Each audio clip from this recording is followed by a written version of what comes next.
My name is Elicia Manuel. My traditional name is Nailigi Dejone, which means beautiful sunflower. I'm honored to kind of just share this safe place with you to talk about ICWA and my journey and a little bit about my life, my crazy life. But I am Mexican and Apache. I am married to my high school sweetheart, Tecumseh Manuel, who I've been married with, just celebrated 20 years of marriage. We have three beautiful children, and we have an organization called Three Precious Miracles, which happens to be after our children, Tecumseh, Precious, and Micah, and really just been such a huge advocate of the information that I'm going to give you today about ICWA because of our journey. So I live here in Arizona. We born and raised here my whole life. Same thing with Tecumseh. However, we love to go and travel here and there when we can, but now we have three munchkins that tag along with us. So we're busy and we have to find fun places to go that the kids aren't bored. So no more Vegas for us. It's more like Disneyland and Legoland these days. Um, I always start out all my trainings in prayer as I sat here and just prayed that I could just be a servant to give you the information that you need to hear today in prayer. That's how I start. So I just say that may the sun bring you new energy by day, and may the moon softly restore you by night. May the rain wash away your worries, and may the breeze blow new strength into your being, and may you walk gently through the world all the days of your life. So this is my family. These 3 days here are very special to me. These are my forever days. So my husband and I, as I stated, he's my high school sweetheart. We were married by his father June 3rd, 2024. Um, and the date that you see there, May 13th, 2024, was actually our first adoption of our two angels, our two blessings, Tecumseh and Precious. That was in Pinal County. So we just celebrated 10 years this year with that. November 8th was just a week or so ago. The days are flying by, but that was our third significant day in our life where our blessing Micah came to us. Um, Sorry, I'm just trying to get to some of my notes here. Our son Micah came to us, and really, really crazy as I tell everybody, I'm just a crazy mom that has three kids that are legitly the same age for 4 days. So Micah turned 10 years old, February 10th. And then 4 days after that, my daughter's a Valentine's baby. She turned 11. And then 8 days after that, my sonny, Tecumseh Jr., he turned 11 years old. So I'm just a crazy mom that has three kids that are the same age for 4 days.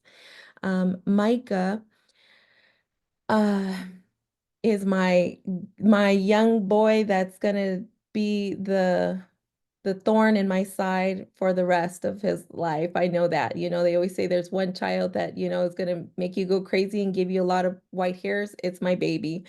But Micah, I remember getting the call from social services, and I was in a training, and the social worker says to me, "Hey, Alicia, we have a new baby." And I said, "Oh, really? That's good." She's like, "How are you?" And I said, "I'm getting good. I'm getting ready for my kids' first birthday." And I just went into the whole story. I'm gonna have a Mickey Mouse theme. It's their first birthday, all of that. And she goes, "Well, I have this new baby, and it's your son's biological brother. Mom had number 10." And I said, "Well, my son isn't even 1 year old yet." She goes, "I know. She had number 10. Will you take him?" So he came to me, like I said, that when he was just 2 days old. And so I have just been on this amazing journey, roller coaster, whirlwind of life, navigating the system of courts and social services and behavioral health services, all the things, because when my babies that I was blessed with, they were meth exposed, premature, failure to thrive, torticollis in their neck. I mean, all the things that people would say wasn't a good scenario. So I've had to navigate these systems throughout this time for the past 11 years now. And so it's been a journey, but it's been a blessing too, because I've made so many friends and so many connections to not only child welfare, but behavioral health, mental health, all the things. So let's go to the next. Oh my. Okay, so as you heard earlier, we have 22 beautiful tribes here in Arizona, and my organization has been really trying to reach out and serve all of the communities and all the Native kids that we have in care, however best we can, with our sister tribes or with our tribes that are really small. We have kids in care throughout all of our communities. So we really try to make those connections as best as we can. But as you see, here's all the tribes that we have in here in Arizona. So ICWA, what is ICWA, right? Well, ICWA has been a blessing in my life. And it is the Indian Child Welfare Act that was established in 1978 to ensure that our Native children remain connected to their families, their tribes, their culture, their heritage, and safeguarding our tribal sovereignty. And I put the picture of my daughter on screen only because she was actually placed in a non-native home when she was a baby.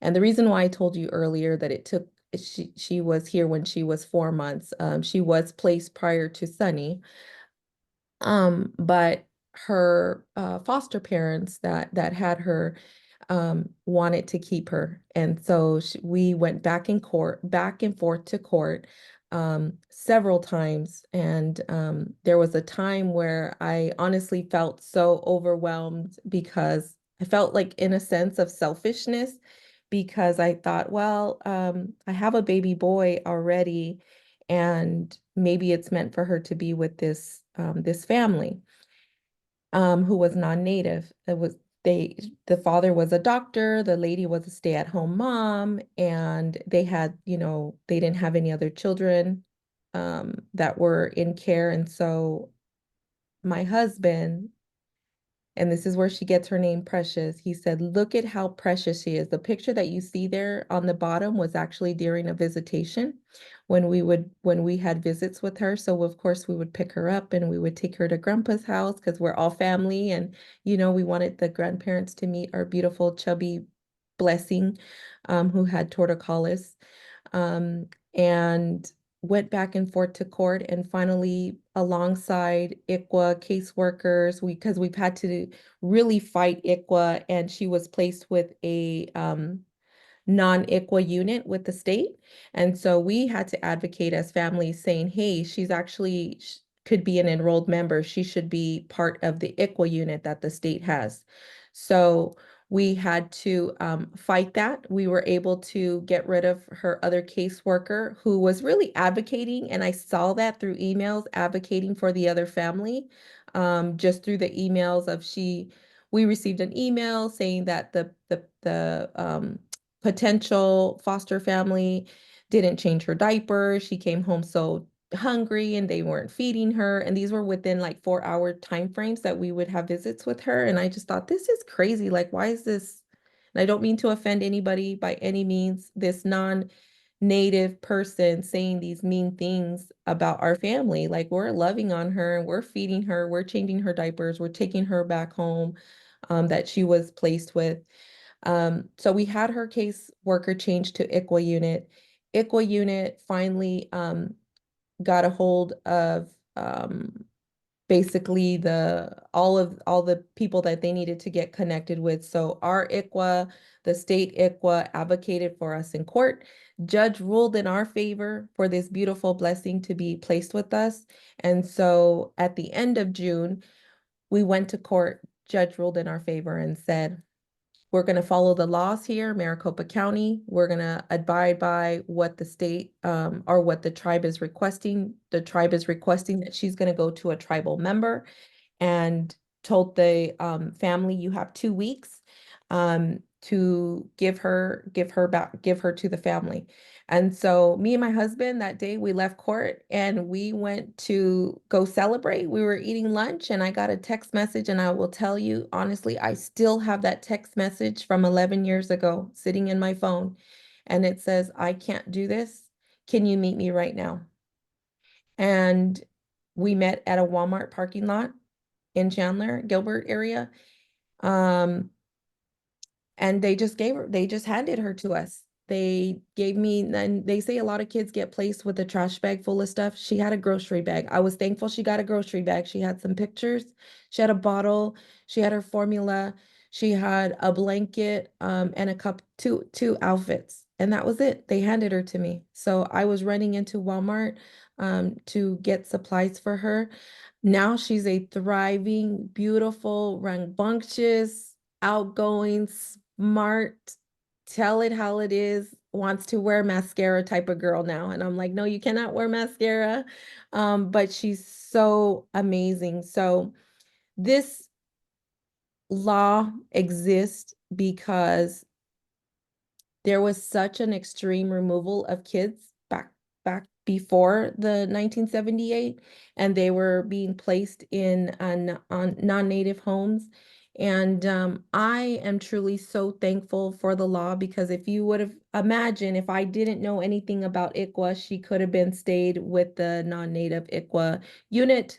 If I didn't advocate for that, she could have stayed with this family. You know, she could have had a dad as a doctor, but she has a community member as her dad now.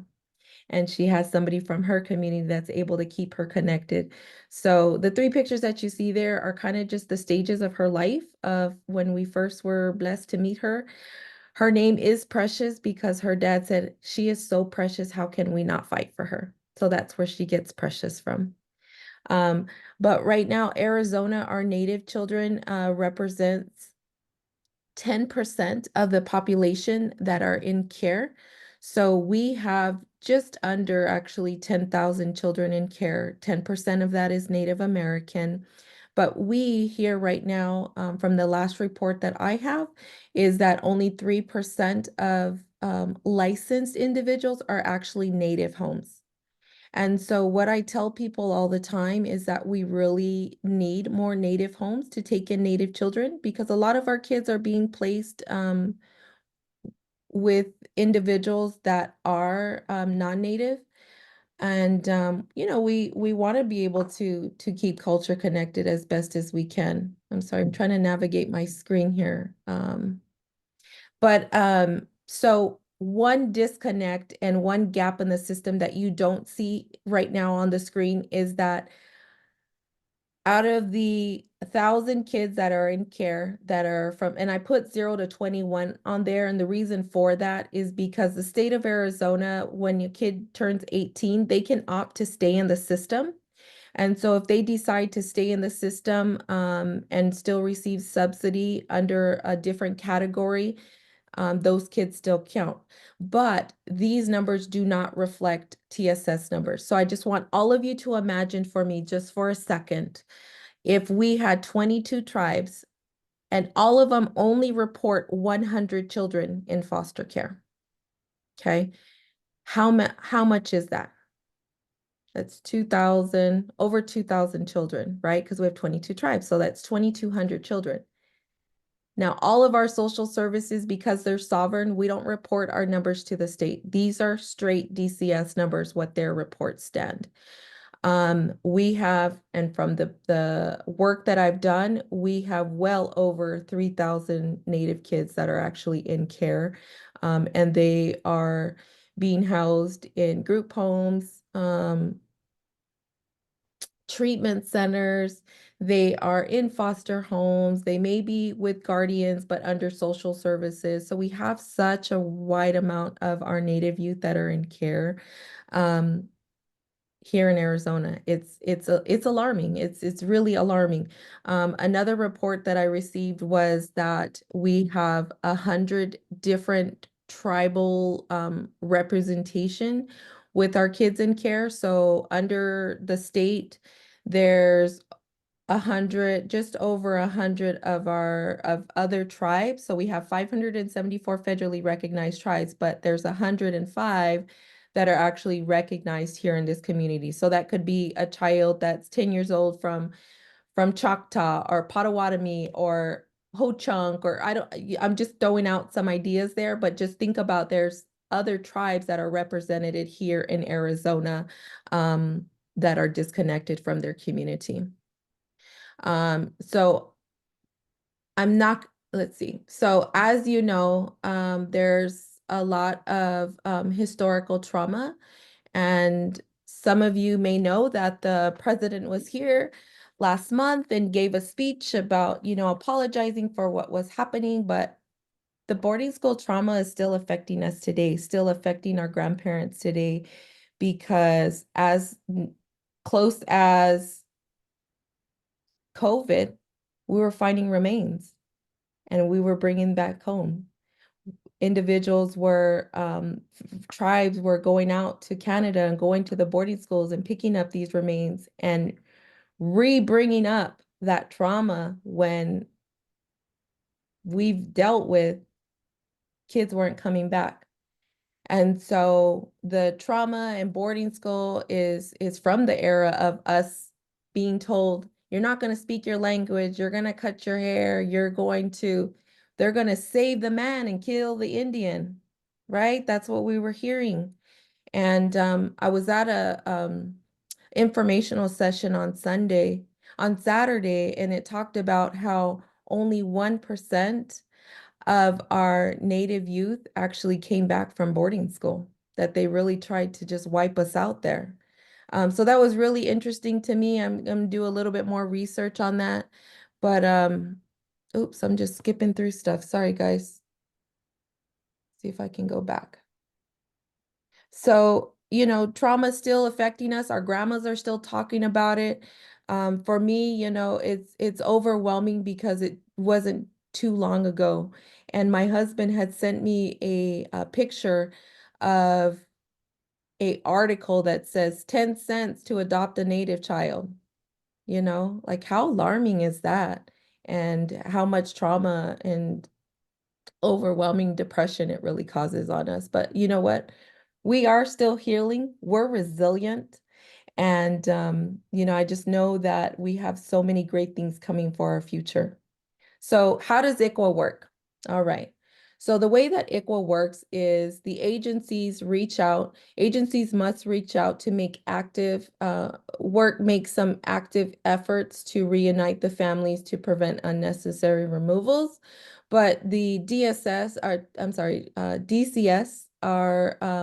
have to make active efforts to reach out to the tribes to let them know, like, hey guys, we have one of your native children that are either enrolled or are eligible for enrollment. And so we want to let you know about these kids.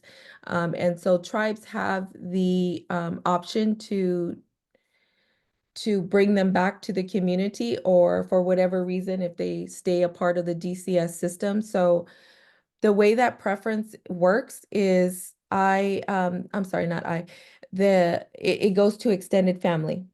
So like in all of my cases, the way that placement worked for us is it was through tribal members. So my husband's an enrolled member. So with all three of our kids, they weren't part of our extended family, but we fell into number two for tribal member. So that's how all of our kids, they were all eligible for enrollment.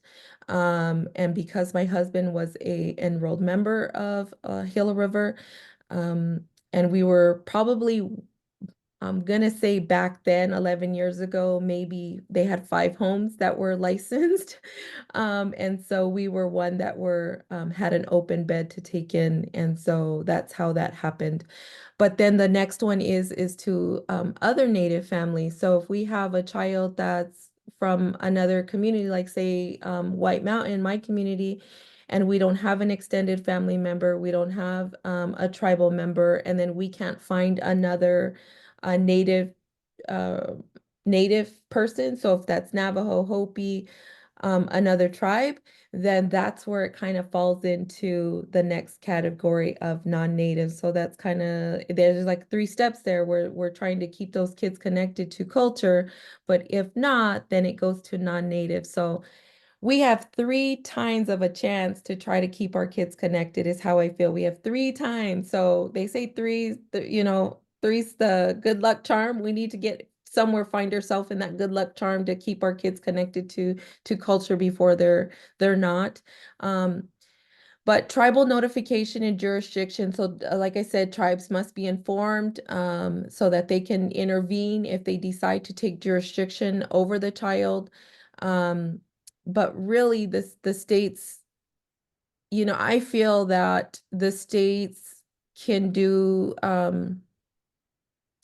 a better pairing with other organizations to try to help this. But also not just that, but us, coming together to help each other's out. I know with Native people, sometimes we don't want people bothering us. It's like just mind your own business type of thing. But I am truly blessed in the picture that you see there on screen. Those are my kids just last month. We love to go to get to Disneyland. Like I said, that we can't go to Vegas no more. And so my boys, they are the 11 months apart. Everybody thinks that they're twins, but I'm just so thankful that ICWA kind of worked and we fell into level two, into the second category where my husband was able to intervene. Our social services and our ICWA worker intervened to make us a forever home, basically. So this is a little bit about Three Precious Miracles and just about culture and ICWA and keeping culture connected for me has been really important.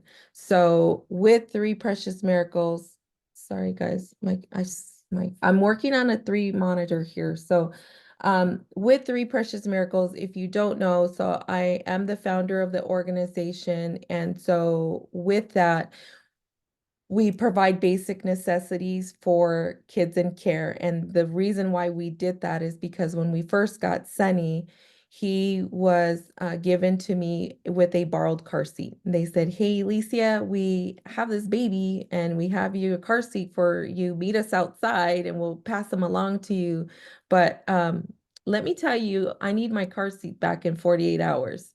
So that really just was elevating for me because of the fact where I thought, man, this is so crazy. So we started providing um, basic necessities. And then I was getting a lot of calls from foster parents saying, how do I keep culture connected to our kids?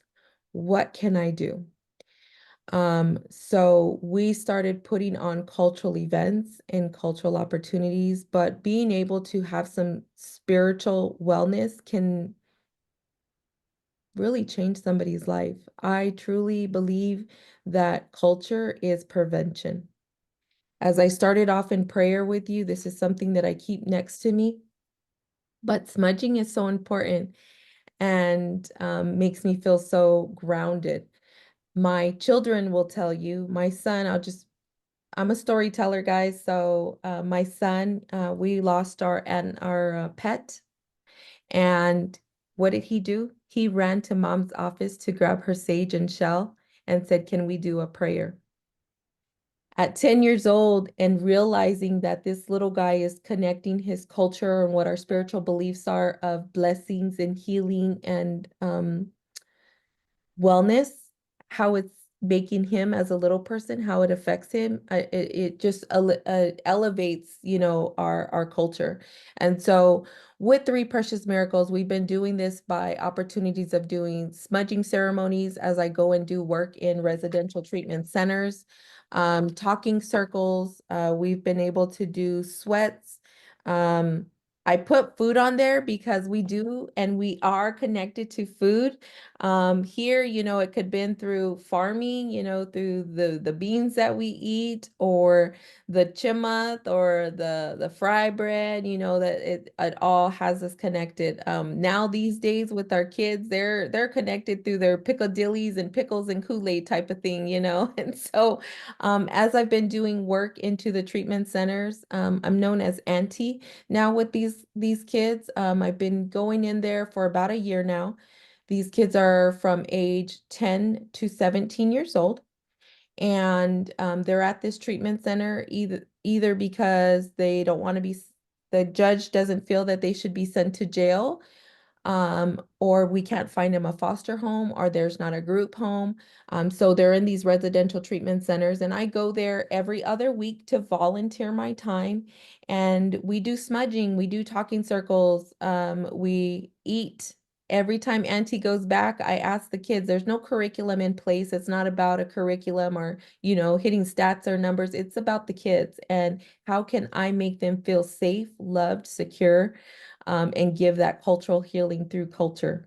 And so this last time we ate from the Salt River people. They donated their Kool-Aid gummies. That's like the new thing. They eat like candy with Kool-Aid on it. Before that, it was fry bread. I had a 10-year-old kid ask me to bring in some beans, so I never know what the kids want. But I try to do that through their bellies, and bringing in food and reading books. We've read books on like the importance of hair, what is a powwow, cousins. There's a book that's called Cousins. So I try to share these native books with these kids, and it's really amazing to see how a 16-year-old that his vocabulary or his reading level is really like at a third grade level, but all his peers, really, all his relatives, I'll put it that way, just really wrapped their arms around him as I stood next to him, not behind him, not in front of him. I stood next to him to help him guide him to read this third grade level book. And all the kids were so supportive. And so being able to have, I'm going to say spiritual healing, because you can do that through families, through social events, through singing and drumming, and through that regular family kinship fellowship, is healing for us. Um, I want to tell you about a story about beating, because this actually goes into the line of a disability. I am a full-time foster care recruitment manager, and I had got a request to do a beating workshop in Tucson.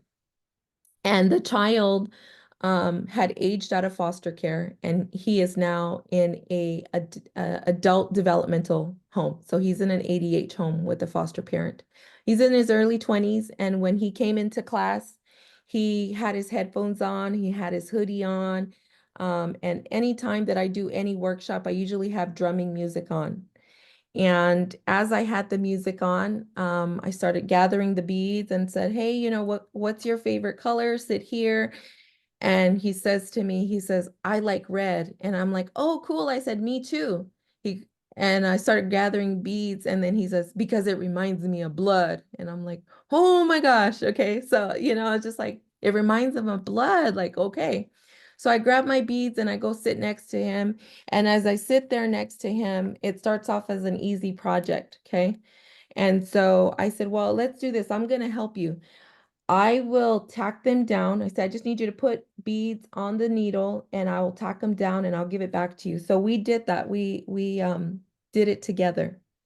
And as we got around the full center of the bead work of the center, he threw his arms down and he says, he starts crying, tears flowing down his face. And I look at him and I look at my coworker like, "Oh my gosh, what did I just do to this young man?" And I said, "Is it okay if I touch you?" And he said, "Yes." And I very softly put my hand on his hand. And I said, "I just want you to know that you're safe." I said, "I'm your Hajin, I'm your relative." And he screamed out, he says, I miss my grandma. And this music reminds me of her. I can't even tell you guys how I felt after just feeling that we just broke down a barrier to this young man that has lived majority of his life in foster care, has transitioned to an adult home, to a developmental home, suffers with a disability, suffers with that loss of family, and how we were able to do that regardless of his long-term situation of him being in care. Just taking that time to love on somebody. And even if he's different, I have two sons that I have a son that's on the spectrum. I have another son that's ADHD, and taking that patience and love and care in a different way, a different form of communication, and how we can change their life, change their life. So spiritual wellness can come in so many forms, and I'm put these on the screen because I want you to just really think about people do it differently. You know, mine may not be through going outside barefooted. That may be okay with some people. Some people say, take your socks and shoes off and just go walk around in the dirt. You know, we did that when we were young. Some people say, I need to go to a sweat. You know, it's too hot for me. I feel like I'm going to pass out. But music has been something for me. My beading has been very therapeutic for me, and I teach that as a workshop, as a therapeutic tool, as a mental health tool, to be connected. I'm going to go ahead and switch over to the next slide. So these are just some pictures here of me doing work in the community through spiritual wellness. So the feet that you see there filled this in on that picture there are the youth that actually live in the residential treatment center. That facility holds 52 youth. 20% of that youth are our Native youth. And so I get the pleasure to love on these kids, have my sisters volunteer with me, and make fry bread, take them food, do beading workshops at another facility, actually not at this specific facility, but we've had relatives come in and do smudging with them. We've utilized the Native Spirit cards with them. So we've done different things to try to help them spiritually be connected to culture, but know that they're loved in so many levels. This picture that you see here in front of you is my own spiritual wellness, my own personal healing for myself. I didn't grow up in my culture. As I stated earlier, I'm Apache. I didn't know my culture. I was disconnected both on my father and my mother's side through my own journey of life and trauma that I was raised in. And so both my grandmas are Apache. As I've been doing this work, I met a beautiful person from my community. She's a councilwoman from White Mountain. Her name is Annette. And I asked her if she would be my godmother over a year ago. And she said yes. She said absolutely. Her and the family had come down from White Mountain in this to Casa Grande, and this is like a 3.5, 4 hour drive. She drove down here, and my whole family, I'm going to say not her whole family, that's my family now. I had seriously 18, 20 cars parked outside my house, 45 people deep. So when they say natives rode deep, we rode deep, right? So I had all these people at my house welcoming me into their home. We had a special hair washing ceremony where I got my name, and we did like a gift exchange. Um, I'm sorry, I get so overwhelmed because I just, it means so much to me because it was where I finally felt like everything in my life that I was missing, who I continue to push and advocate for all these other kids.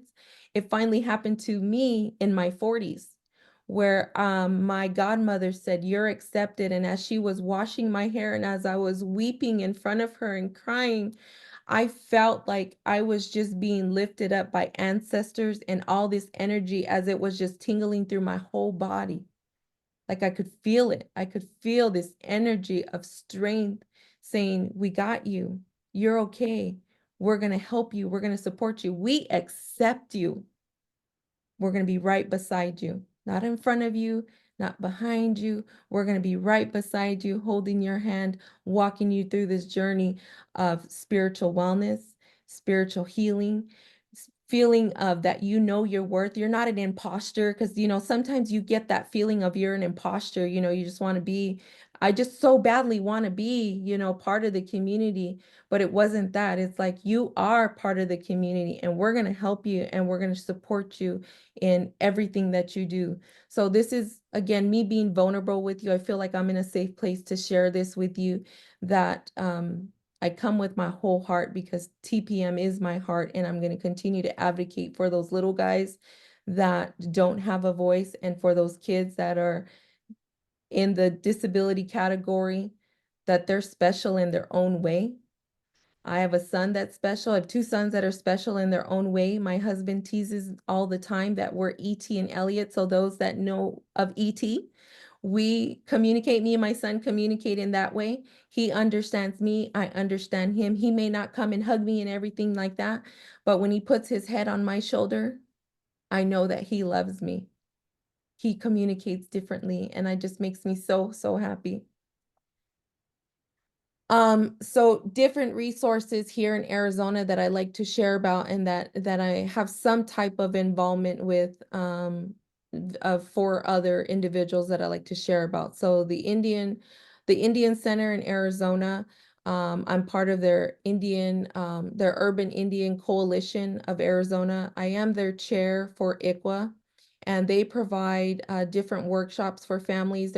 I've been watching them do amazing things in culture, with workshops of drumming and the native, I'm sorry, the Navajo way of a girl ceremony. They just did that.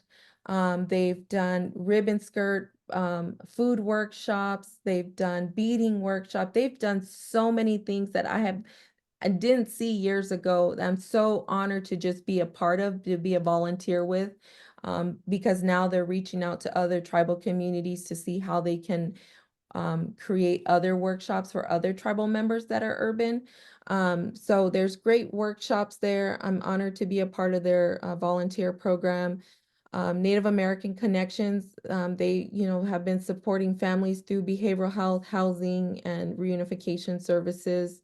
First Things First has been a board that I have been a part of since my babies were babies. So I've been a part of First Things First, and they're an organization for to provide childcare services and support family services through funding that they have through tobacco tax. So if you don't know about First Things First, look them up. They have different regions. They have different tribal affiliations that they work with, to really help families with resource centers and getting more information out there. So I would recommend, if you don't know about First Things First, check them out. The Bureau of Indian Affairs, they always have information about ICWA or different resources for Native families. Native health programs, man, there's just been a lot going on more recently with all the Native programs, just like you have here that you're a part of today. There's just different programs that have really been picking things up to get the voice out. DOL program. So if you don't know about Department of Labor, they have a program called WIOA.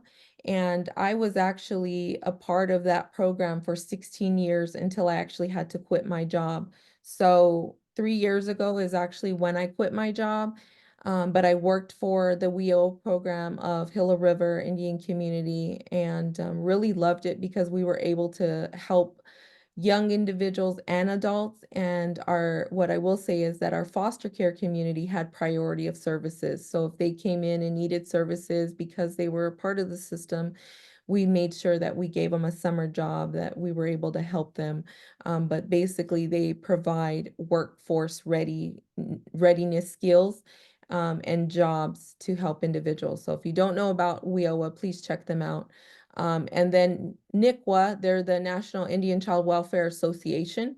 If you don't know about NICWA, check them out. They have a conference coming up, which I'm hoping to attend this year, to share information, but they work with a lot of social workers, agencies about child welfare and providing different workshops for their families that are working for children that are currently in care. Um, so, I told you a little bit about me. Like I said earlier, I'm a storyteller, and just because of the journey that I've been through and the work that I've kind of just been advocating for, is our cultural reconnection and being able to provide kids in care with cultural kits. And this actually started with a cultural kit during COVID. And so what would happen is we would put together kits that had like a native coloring book. Back then, with during COVID, we would have a mask that had a tribal logo, or man in the maze, or a basket design. um, I would put a beading lanyard in there. We would put sage in there, everything that we felt that we could get through donations, put in a care package. And when we were contacted by a foster parent that had a child that was part of ICWA or was in care, we would send them with a, a care package. But during that time, we found that because we couldn't do our tribal groups that I was telling you about, we started this really cool 3D model project, and I hope you can see this. But this is a 3D model that was created out of a resin printer. And so this little thing here is a young Autumn girl. She has a traditional dress on with her. She's holding a basket. She has her shell earrings on, shell necklace on. And kids would receive a 3D model, but it would come with a little booklet, and it would have, like, if they what it was, basically. It's what that model was. Right now we have 10 models. And so if you reach out to me and want to see a model, you can definitely do that. Or you could take a look at my website. It kind of shares a little bit more about the project, the inventor of it. His name is Leonard Bruce. He was the person that helped me create this amazing project so that we could keep culture connected in a educational, cultural, but also a fun way, because all our kids are into, like, technology. So this was that technology base. And so he calls them little chibis. I call them little chubbies. It's kind of that Comic-Con type of thing. I don't know much about it, but I was able to work with him to create those cultural uh, connections through the care packages.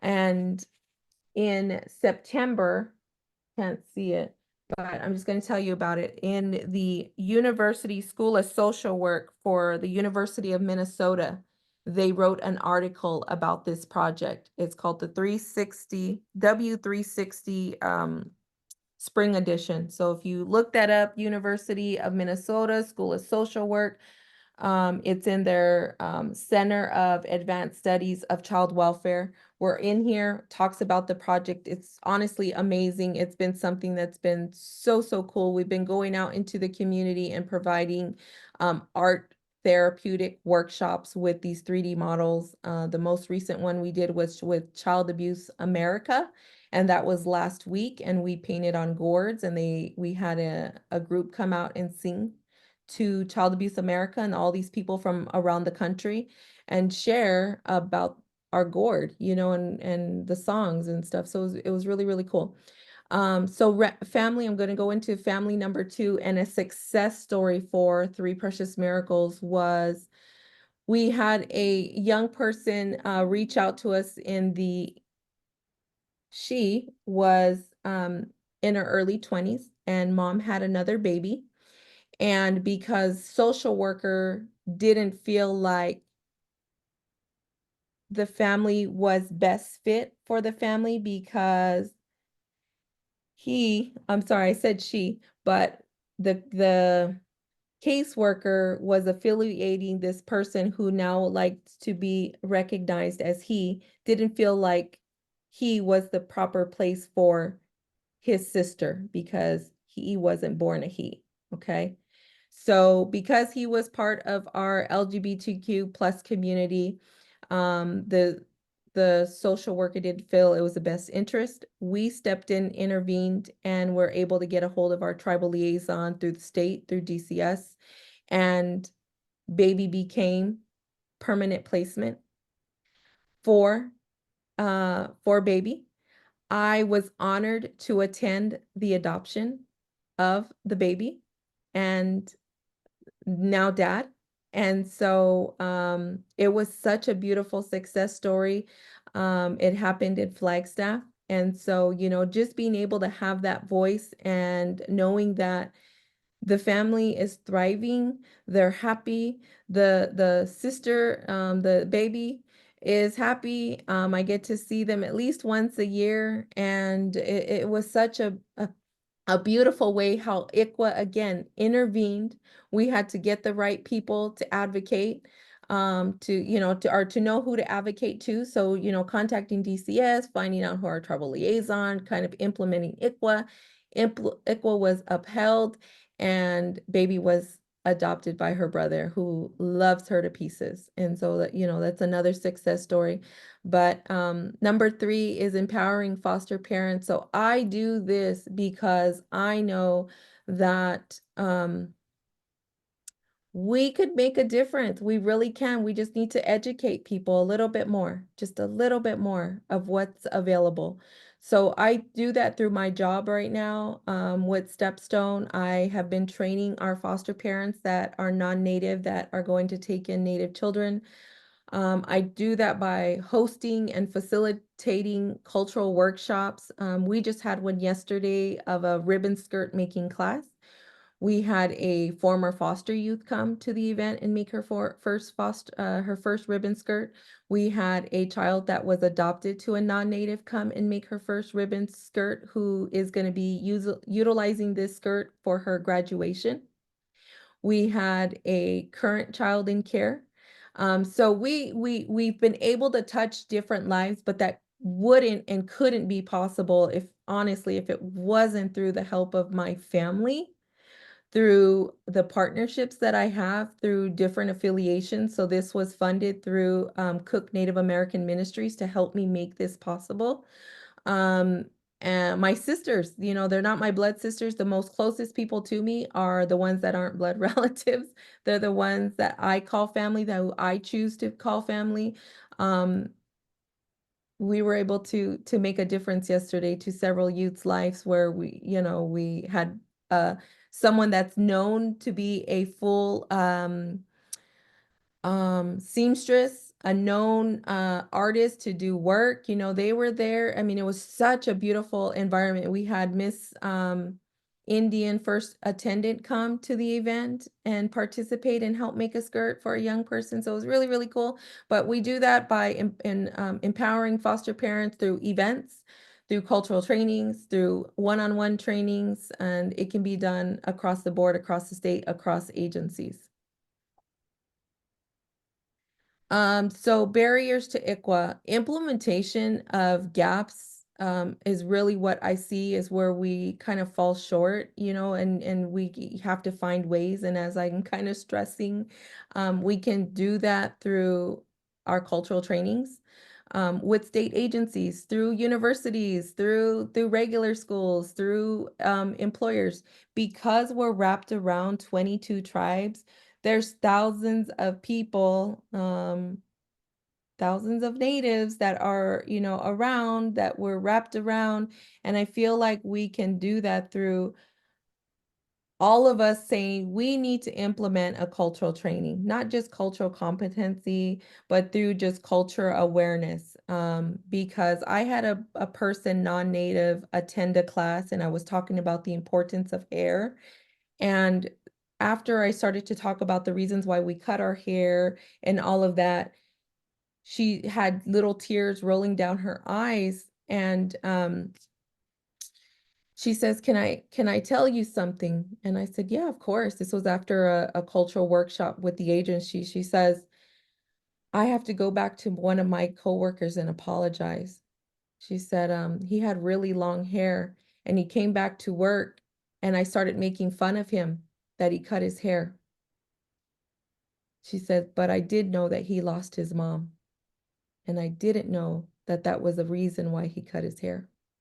I didn't know that that was a tradition that natives cut their hair because of a loss of a loved one. Thank you for telling me that. Now I'm going to go back and apologize. So just by easily teaching some of our important practices are important. Not all of us cut our hair for that reason, but now she knew because she did know about a small piece and he was traditional to a way where that's what he did to respect his culture and respect his mom.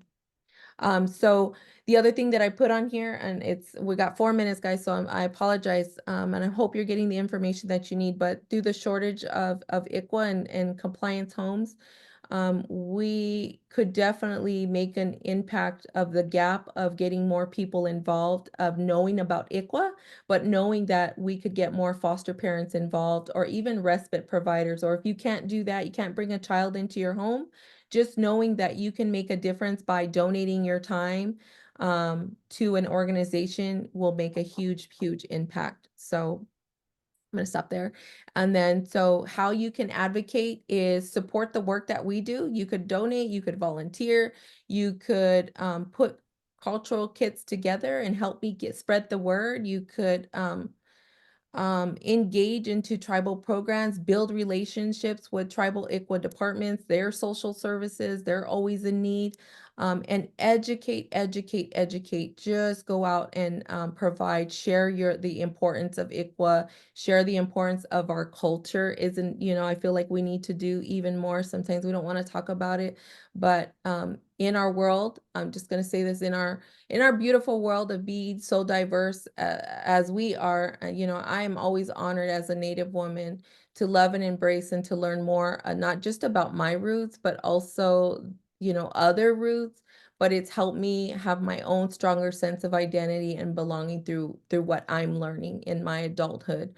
So if you didn't watch the video of CNN, um, I was recognized, and I'm just honestly so honored to even be recognized. I feel like I'm just this pebble in this huge ocean and huge world, but I was recognized as a top 10 CNN hero in September. And so it's a 6-minute video. I won't play it here, but I encourage you to just go to cnnhero.com. I'm on there. It talks about the work that I'm doing, about keeping culture connected. Oh, not trying to play that. And then in closing, when we protect our children, we protect our future. Together, we can uphold the values of ICWA and honor the heritage of our Native communities. Thank you, thank you, thank you with my whole heart for allowing me to share this safe place with you, to be vulnerable with you, to talk about my journey. If you want to get a hold of me by any means, you can get a hold of me on my website. But this picture that you see here is my handsome husband, who I love dearly, Tecumseh. We had the honor, and I had the honor to speak at the first ever Ways and Means Committee meeting in Salt River, Pima, Maricopa, in May to Congress about the importance of adoption, the importance of ICWA. And so I share that picture with you as I continue to grow and share my voice to others. If there's any questions, I'll be happy to answer.